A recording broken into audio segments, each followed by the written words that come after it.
తీసుకుంటున్న నిర్ణయాన్ని బట్టి ప్రతి విషయంలో నీవు ఆమె మాట విను. అంటే ఇష్మాయిల్ పంపించాలి, పంపించేయమండిగా.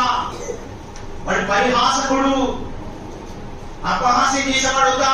వద్దు.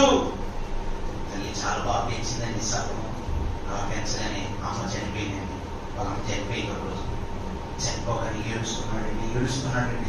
పెరిగి పెద్దవాడేయండి. అప్పుడు ఏడుస్తున్నాడు. ఎలా ఏడుస్తున్నాడు? చిన్న పిల్లవాడు ఏడుస్తున్నాడు.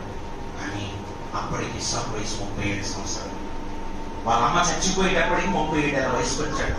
వాళ్ళ అమ్మ 90వ ఏట బిడ్డలు కన్నది. ఇస్సాకును 90వ ఏట కన్నది.